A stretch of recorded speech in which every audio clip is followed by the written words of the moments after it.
Good morning, how you doing? Here we are at Kinburn Farms. Kind of a blustery little morning, keeping the snow dried up a little bit. We're going to talk a whole bunch of things with Katrina today from Kinburn Farms. Check out their website, it's lots of information there. We're going to talk about wildlife gardening, about good bugs. We're going to talk about vegetable growing, even if you have a small yard and or a balcony in an apartment, and how their ethically raised animals here are sent to market. Check it out. Stay tuned.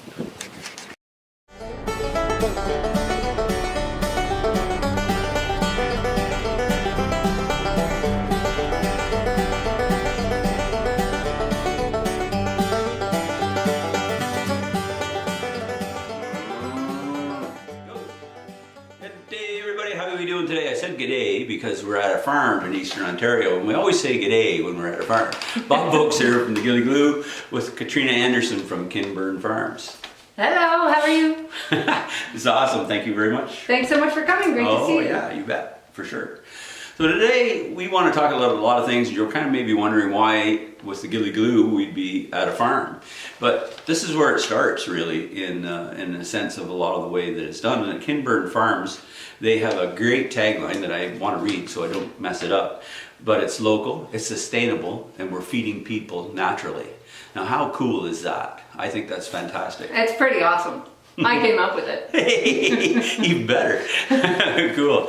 So Katrina, this is your home farm? Yeah. You were raised here? Yeah, I was born and raised here. My grandfather bought it in the 70s, and then my parents took over in 72. And they farmed it all their lives. We became organic, certified organic farm. And we used to sell to Belgium all of our cash crops. And then my husband and I bought the farm in 2010. And then 2 years later, I quit my government job. And we built all kinds of barns and gardens. And now we grow food. Wonderful. That's how it's done, folks. Follow your dream. Cool. So with that, with talking about your farm and how many acres then? We have 75 acres. 75 acres. And how much of that do you use for what you do? We use probably about 45 for us. We rent out a few acres, and then we have all of our acreage where we grow all of our own hay for the animals. And then we also, from who we rent our field to, after he's taken off his crops, we're able to get straw. So we're actually 100% sustainable here. We grow all our own food for the cows and the pigs, except for the grains, and all of our own straw for bedding. Beautiful. Perfect. So in terms of animals then, so you've had beef, you have pork, and we have beef and pork for sale year round. Okay. And then just for fun, we always have other kinds of animals for kids to come and see. So we have, usually in the summer, we have chickens, ducks, turkeys, and then sometimes we have sheep or horses or whatever for fun that year. Whatever happens. Yeah. Wonderful. And then, so as far as your farm and your business and stuff, so what is your business then? What would you say Kinburn Farms business would be? Okay, well, we first started growing food just to sell food, which was great, but then we realized we could have a much bigger impact if we taught people how to grow food themselves. Perfect. So then our second or third year in, we've been at it 6 years now, we decided to start to build workshops, because we thought, you can sell someone a carrot or you can teach them how to grow carrots. So we really want to make a difference that will last and have an impact. So we thought, just teach people how to do it themselves. And then your customer would be anybody. Yeah, anybody. Anybody. We teach and with our workshops, we now have a container gardening workshop, because we don't just want to teach people who have a big garden, because not everybody has that opportunity. Exactly, so yeah. Now we do container gardening, so people with balconies or people in urban settings who just have room for planters, we want to teach them great combinations and how they can grow food just in planters and really get the kids involved. Sustainability. It's a good thing. It'll keep us going. And get the kids involved is a great comment. I want to build off that a little bit, because so often we talk about the fact that kids today either have their face in their phone or face in their game or face on their TV or face in the computer, and they're not really getting out in, I can think about it when I was a young guy. We didn't have any of that sort of thing, and at all. We had about 2 TV stations, and our life, our life was outside. Yeah, 100%. Kids are stuck on their phones and stuff, and that's what's great about gardening is the kids learn to take care of something other than themselves and to watch it grow. And then at the end, it gives them something. Something back. Yeah, yes. and I found too with all the kids that we've had through here in workshops and stuff, kids are far more likely to eat a carrot or a little cherry tomato if they plant the seed and they water it and they get involved. So it gets them outside and Takes it a little bit further then too, doesn't yeah, it? and it's a really good time well spent in families because we're so busy with soccer and everything. This is like Can be family time as well. yeah, it's really nice. That's awesome. That's fantastic.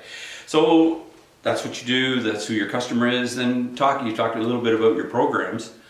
Maybe just sort of hit on 2 or 3 of your favorites. You talked about the container gardening and instruction and what have you. Just maybe elaborate a little bit on specific programs and any of the names and stuff of the programs that you have. Sure. Well, so we have 5 workshops. Our 2 or 3 main ones. The first one is sowing your seeds, because we want to get people, teaching them how they can start seeds indoors. And in the course, I also cover seeding outdoors. But just to get people to really, and start to plan exactly how much they need for their family. Because the thing is, everybody gets excited, and they plant all kinds of seeds, and then they never have enough room in the garden, so they put them all in and everything falls over and it gets too crowded. So we teach people exactly how much to grow for their family size and when to seed it. Based on consumption then? Yes, Yeah, okay. exactly. Okay. And this isn't talking about preserving, it's just family consumption throughout the year. Right. And then our biggest workshop by far is digging in, and that is all about teaching people how to actually create a garden. So it's going from lawn to lettuce. It's all good to say, okay, have this many carrots and this many lettuce, but the thing is you have to teach them how to remove the sod, how to add amendments, how to mix it up, how to do string lines, and we do everything on square foot gardening, so everything is a formula. So even after the workshop, if you want to tweak your garden, we're going to give you those tools so that you can do it and manipulate it yourself, regardless of the size of the yard. So I'm thinking of our Ottawa customers, and that they have postage stamps backyards. You can accommodate them and build them a space, or help them build their own space that will work in that size. Or if it's somebody out in the rural area here that wants half an acre of a garden, you can help them build that. I really think that point about growing based on your consumption is a pretty good. I think about gardens that I've had in the past and other people in the past. They're pawning all the tomatoes off on as many people as possible. I have 10,000 zucchinis. What do I do? Yeah, exactly. Yeah. Because they just plant the package. Yeah. Well, that's the thing. People plant so much, and then they have way too much of something and not enough of something else. So, and I think then people get really frustrated and discouraged. And also when you're not sure how many to plant, you're not going to have your spacing right. And without proper spacing, then you're just going to have pests and disease and food rot. And again, you'll get more discouraged. Or you plant stuff too far apart and then there's weeds everywhere. And come August, you say, forget it. I'm not so we really want to 4 days in the garden. Well, this is it. Yeah. No, and I think that's super valid points. I really think that that's something that we should elaborate on, is the fact that this is based on consumption. So if you become involved with Katrina and her programs, you're building something specific to your family that you can use and have not only enough, but enough of the right stuff. Yeah, exactly. Yeah. And that's going to make the whole experience better, and then you're going to want to continue to do it next year. And it's also going to be a much more pleasant experience when you go to the garden with a basket and you can, okay, we're going to make stir fry, so I know that I've got celery and onions and peppers and carrot or whatever. But again, just growing just what you need. Because that's the whole thing about being sustainable. You don't want to waste everything. I mean, absolutely. Not everyone has pigs to give the extra to. No. Oh, we have bacon too for sale. yeah. And that's the 4-legged pig shirt. Yes. That's awesome. So there's the digging in program, and which your most popular and in depth and stuff. What about the container gardening then? Is that incorporated in the digging in, or is that something different? That's a totally different one. Okay. But we will, in the digging in, I also do give out a lot of common lists that I give out through all the gardening workshops, just giving you great companion planting ideas and what to plant with what. And we also touch a lot on vertical gardening because it's all about saving space. So especially in urban gardens with containers, as soon as you start to grow vertically, or even just with small raised beds, you can double your yield but minimize your labor, because now all of a sudden you're planting twice as much in a smaller space. Well, that's awesome. And then the balcony dweller or small patio dweller that has these containers, going vertical then offers them much more variety Yep, of, exactly. and options. And then we also Yep. touch on which plants prefer full sun or which like some shade, because some people will say, oh, I'm on the north side and I have a balcony.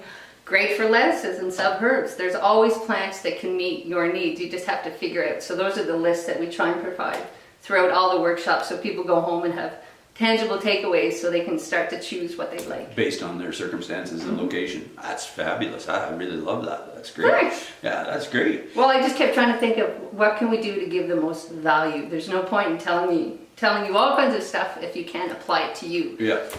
And sometimes more isn't better. True. You know, True. if you get the straight goods, you know what it is you want to do, you know what you need, you know what you like, you know your cooking style. I mean, we love to cook. Well, I love to cook and I love the food side of things. So if you can grow based on how you cook or what you like, the food style, for instance, you talked about stir fry stuff. I think it's a fantastic, and I think we need more of that, because the other side of, I find in the urban areas particularly, and perhaps with some new Canadians and people that have never, you know, I always think about it in a kind of a strange way, in that I run into people that have never driven a car or had a driver's license. And being a country guy, Yeah, that's just it's like, crazy. what are you talking about? I've never leave the farm. Yeah, but they don't. It's like water, you know. You turn on the tap, it comes out. You don't think beyond that, you know. So it's the same at the grocery store. You just go to the grocery store and stuff is there. Yeah. You know, Yeah. where does it come from? Who's it coming from? And as we continue to grow as consumers, and if we want to control, and this is one of the points I talk about regularly, if we want to control what we receive, we have to know where stuff comes from. Yep. Exactly. And if we have a big business that is doing things in a way that we are not interested in, we can't buy their products. Yeah, that's one thing too that we like to offer, is to show people the whole step, all the steps in the food system. So when you're making a choice on what to buy and you want to add in your ethics and your environmental beliefs, we can show you just really how to look at the whole system, and when stuff is planted, who's planting it, what are their methods, how are they environmentally conscious. And then that'll help consumers make better choices so they feel better, but also they're going to save money because they won't be wasting anything that they grow. Can't add much to that. That's awesome. Yeah. What about this? Did I All take this. that thing in the back? I see that. Look at it. We had a cat playing with stuff. Yeah, we had a cat diving in there. Maybe we'll edit this out, maybe not. This is good times on the farm. Yeah. Kitty, kitty, kitty. You'll have them in your lap now. This thing was pleasant as well. So, where was I going here? Oh yes. So, fantastic stuff. Great information. All kinds of knowledge here. Tell us where you got all this. Where did you got a degree? Where did you go to school? Wow. Well, my first degree, I went to Carleton and Ottawa U. I kind of did both at the same time. And my first degree, I basically looked at all the positive benefits of when people have more nature around them. So I looked at sociology, architecture, psychology, just all the different ways that we can have more nature in our lives. So, you know, even just having plants in your office, going from that small to how cities are designed, more greener spaces, having bio walls in offices, just having more natural elements around us. And I really realized that the positive benefits they have. So then I didn't want to get a job, so I went back to school and I did a horticulture diploma. So I have that, so that's horticulture and arboriculture I learned about. And then after that I did sustainable agriculture at University of Guelph, and that is when I learned about the CSA model. So CSA stands for Community Supported Agriculture, so that's when people buy a share in a farm, and then the farmer knows how much to plant or when to breed. So it's a great model, because then all of your stuff is sold before you've even grown it. Right. So it's a really great viable business model, because farming's not so predictable. Yeah, weather, for instance. Yes. We're experiencing a little weather here in late March in Eastern Ontario. It's balmy. Yeah. It's balmy, which makes me worried about things like apple blossoms and stuff. Like if they're Absolutely. going to abort, which will affect, of course, all the bees that are coming for the flowers. So. Exactly. Yeah, I think but that's our habitat concerns and climate change concerns and all that stuff. You hear me talking about it all the time. Well, that's so. Not only you grew up on the farm, but you spent your educational years learning more about farming and sustainability and Yeah. living naturally and the benefits of nature. You ever heard me talk about that before? There's a couple. Yeah. Just a couple. I talk about that all the time. So this is why this works really well with the Gilly Glue in terms of talking about these things and making more collective awareness of what's available out there.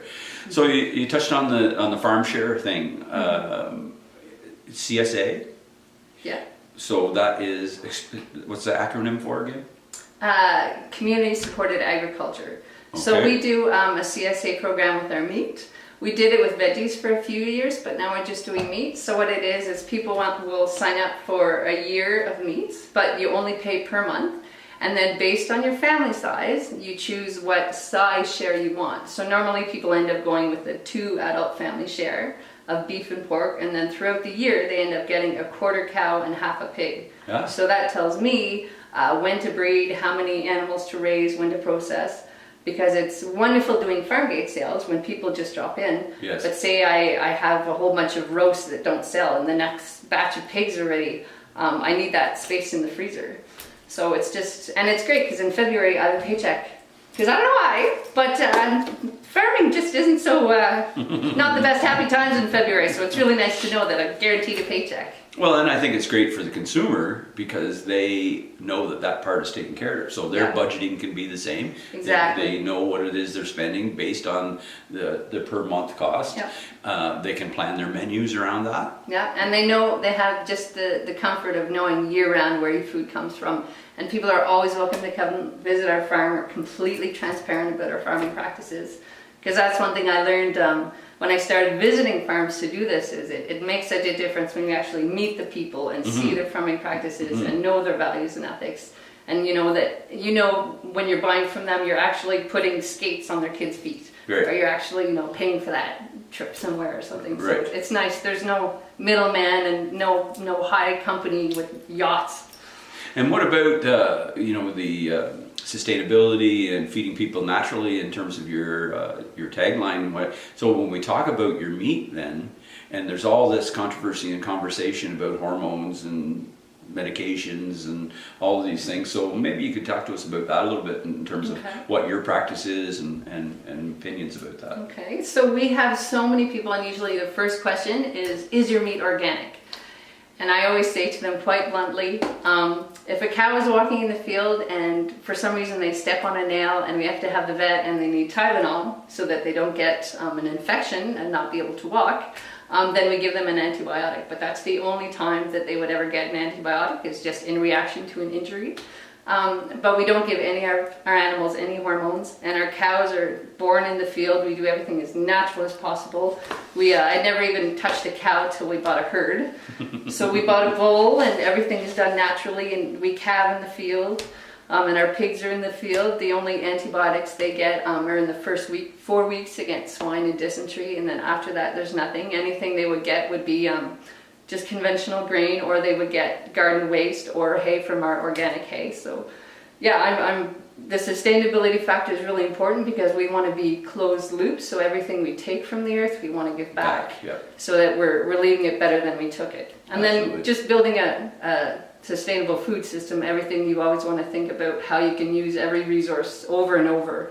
So like with our garden, we try and do permaculture. So we'll grow, say, sunflowers, and then we'll end up using the flowers for birdseed, but then we'll also use the stalks for staking the following year. So and that's just part of farming, is to reuse and recycle everything. Yeah, absolutely. Yeah, I wasn't too keen about hearing about the birdseed thing, but anyway, that's okay. I try. I'm learning. He's going to teach me. No, I'm just kidding. Just kidding. That's cool. I really think that's a huge thing. And when we get talking about the 100-mile diets, you see it in the restaurant industry, you see it in communities, you see it in families, and what have you. And I think that raising that collective awareness of the consumer is really what's great. And that's a big part of our business model at the Gilly Glue, is raising the collective awareness of the consumer so that they know they're buying something of quality and it's sustaining a good quality producer. And it's great because every time like with you, I know how you source your products, and it's amazing because you don't just buy birdseed. You look at how it was produced, who's producing it, what's the packaging. Exactly. And we try and do the same. When we started the farm, we insisted on only buying everything within 20 kilometers. So when we build a barn, we're supporting the local mill. We buy all our hardware from the local guy. We buy our tractors and four-wheelers from the guy across the road.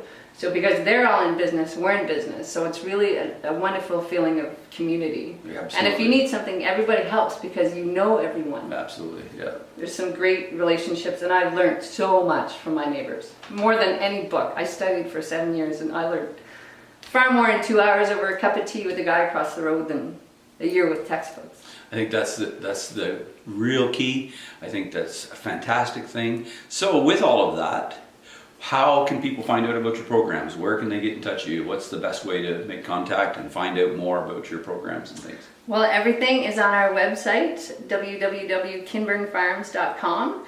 And we've got our meets up there and our workshops, and we also do on-site consultations now because I just wanted to take it a step further to see how I can help people. So you'll go to people's houses? Yeah, I'll go to people's houses, and then we can come up with a design plan on the spot for if they want to do a vegetable garden, and we can always throw in ornamentals. And just to see what their current resources are, because I always believe in helping people save money but get the most out of what they have, and I've learned so many tips and tricks that I'm so happy to share. So I find a lot of people really enjoy coming to the workshops, and then they'll have me go to their house and figure out how to really implement those techniques. And I can just from doing it for so long and seeing different things of what not to do, I'm always happy to help and tell people how they can save money and save time and get their kids involved and make it safe and fun, but at the end of the day, still produce everything they want. Wonderful. Kinburnfarms.com, as I like to say. And we're on social media too. You bet. That's where I met this guy. Facebook, Instagram, Twitter, Pinterest, LinkedIn, Google+, all that stuff. So Google Kinburn Farms and you'll find the whole deal. But kinburnfarms.com for all the programs, all the things that are available here, right from the farm share programs to the gardening programs and plant matter and all that stuff. So speaking of plant matter and things, we talked a little bit about this the other day when we were together, in terms about insects and bugs in the garden and what have you. And we both find that people's perceptions about bugs are a little bit negative, let's say. Bugs are great. Bugs are great. Bugs are great. So let's just the good ones. The good bugs.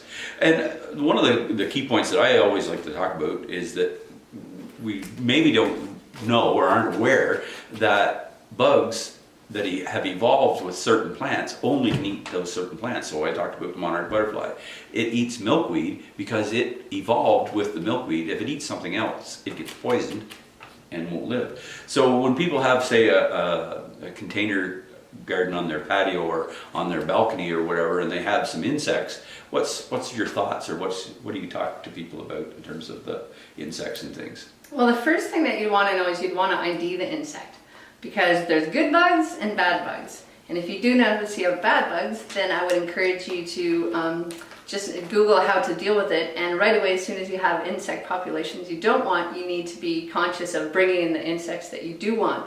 Because even if you do see the bugs that you don't want, they're probably in their adult stage. Right. So you want to make sure that you nip the population. So just things like putting marigolds or catnip or just little planters around there are going to attract those good bugs, and the bad bugs will be attracted to those plants as well. But you always want to have a balance. So you want to, people think that spiders are terrible and ladybugs are terrible. They're not. These are great insects that are going to eat the bad bugs. So you want to make sure that you know which bugs you want to have in the garden, like ladybugs and praying mantis and dragonflies. These are all good bugs. So just learn what you have in your garden, if they're good or bad, and then how to bring in the good ones to balance the populations. And then there's no pesticides required, and you don't need to do all that. No. It's really something that I think was, maybe goes without saying, but in this circumstance I really think we need to realize that all bugs aren't bad. Yes. And nature takes care of itself a little bit, because with a meadow, for instance, I'm huge about natural meadows. I love natural meadows. I grew up running around in meadows. One of the sustainable things about a natural meadow is that the food chain looks after itself. It's all in balance. So, there's a bad bug gets eaten by a good bug that gets eaten by a dragonfly that feeds a bird that Bird poops in the garden, grows the bug, eats. exactly. So it all kind of takes care of itself, and we've come along in terms of agriculture and feeding and things, thinking that the way to increase yields.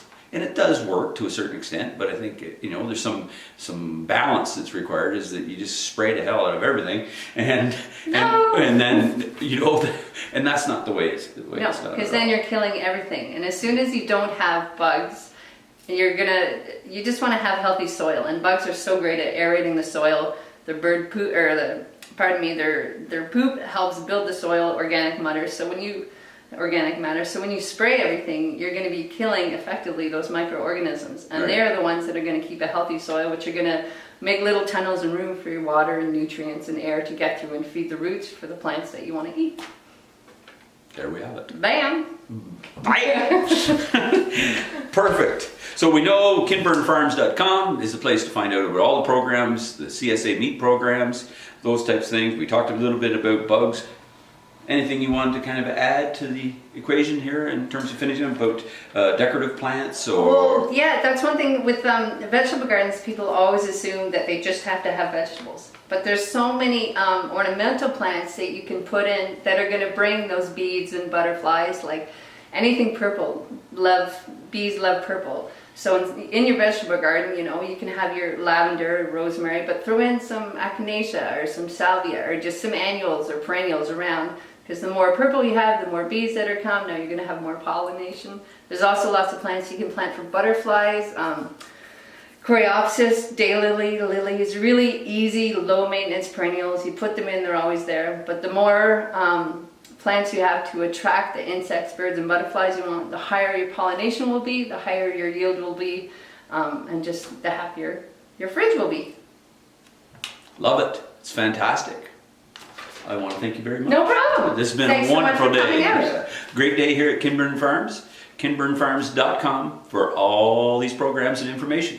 It was wonderful, Katrina. Thank you And very we much. delivered meats to Ottawa every second week to 4 locations. Woohoo! Woo!